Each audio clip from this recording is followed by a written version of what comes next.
Hello, I'm Simon Keeling. It's Saturday the 16th of March. Thanks again for watching weatherweb.net. Now, as always, the site's kept free of charge by the adverts you're seeing around the screen here. So by you coming back, using the site and using the adverts, that's what keeps us free of charge. So thanks for doing that.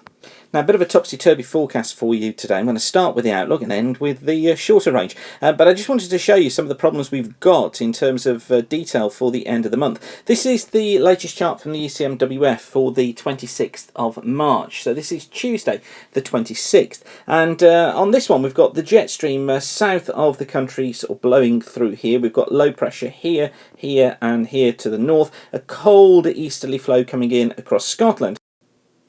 And this would bring some very wet conditions across southern parts of the UK, southern parts of Ireland and the northern parts of France. So overall, not a particularly grand picture. The only hope is this little ridge of high pressure that we've got in here. Now, just compare that to the Canadian GEM for the same date. So this is Tuesday, the 26th. And look at this. You can't get much different, can you? That's got a ridge built out to the west. It's got a trough across Europe, and it's got a cold north and northeasterly flow across the UK.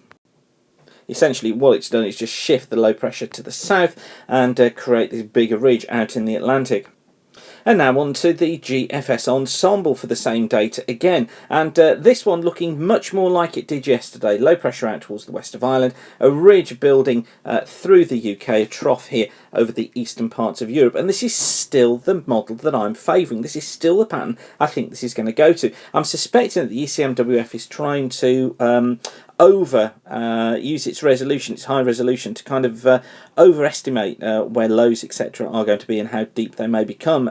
I think the GEM is just way off, but I think the Ensemble here probably is the better of them all. This ridge here is particularly of interest, building its way northwards. It kind of ties in with the forecast that we've had for the end of the month with, excuse me, the idea of the ridge coming in and the conditions improving. So this is where we're going to go. This pattern wouldn't mean that it would be dry. I think western Scotland, parts of Ireland, parts of the western UK, the rain would certainly be in here, but drier, I think, towards the east on this pattern.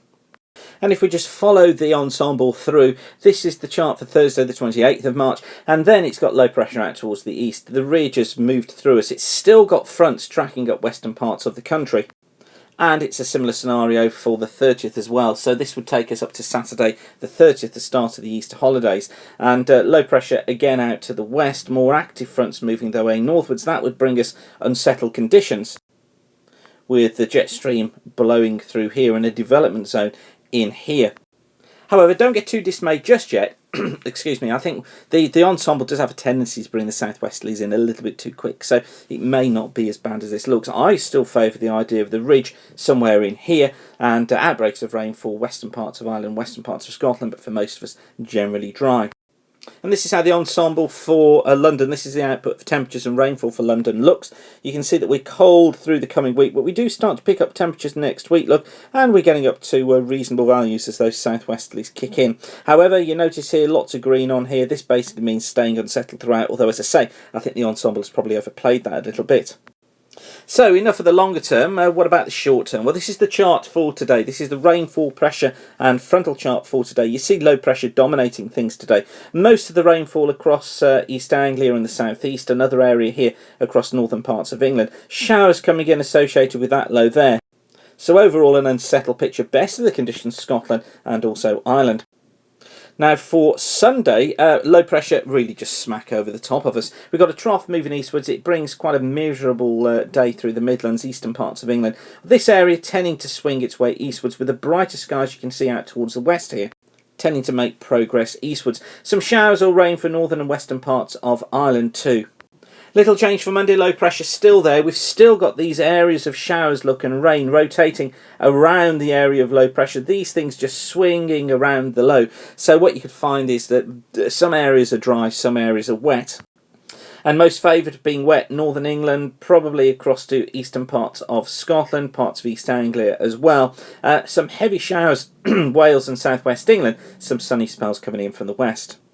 And then for Tuesday, the low slips away a little bit further to the south. Now, this allows an easterly wind to get in, cooler conditions coming in for for Tuesday, and I think what that could do is turn the rain to sleet and snow across the hills of southern and eastern Scotland, as well as perhaps the eastern Pennines. Some heavy showers across southern Ireland, Wales, southwest England. Always hard to tell where these are going to be, but generally I think it's those areas. Probably the best of the sunshine, the Midlands, Wales and parts of southern England, as well as northwestern England too. And then as we look ahead towards Wednesday, well, the low is starting to slip away, look, down towards the south. We then get into quite a slack pressure flow, but with this easterly flow coming in, I think that the precipitation across eastern Scotland, northeast England, here, these showers, and it's probably going to be turning redly to sleet and snow, particularly, I think, across the eastern hills there of Scotland. Better conditions for Wales and southwest England, drier here, probably drier through the Midlands too. Although I think a big feature of Wednesday's weather is that it will be feeling significantly colder as the northeast wind sets in. And then finally taking a look towards Thursday, and a slacker pressure flow. Low pressure is off here towards the east, as you can see. Still got that easterly flow coming in. That drives some wintry showers into eastern Scotland and northeastern parts of England. 1 or 2 hefty showers as well for the west of Scotland. But for most, you can see here that it looks as if it is going to be a bright day with sunny spells, although feeling cool. With those winds coming in from the northeast, it's just bringing in ever cooler air all the time across the country. However, notice they're meeting these milder southwesterly winds coming up from the southwest, meeting this front, and as that comes in, what will happen is it will intensify precipitation within this area by the time we're getting in towards Friday. However, this here down towards the southwest is the sign of the milder weather and eventually, hopefully, drier weather getting in. And that's it. So hopefully that forecast has been useful for you. I know it's fairly unsettled, but there is still hope during the end part of the month. At least that's what I've got my fingers crossed for. So once again, thanks for watching. Remember, we're kept free of charge by the adverts you see around the screen here at weatherweb.net. It's by you coming back, using the site, using the adverts. That's what keeps us free of charge. So for now, thanks for watching and keep the sun shining. Bye for now.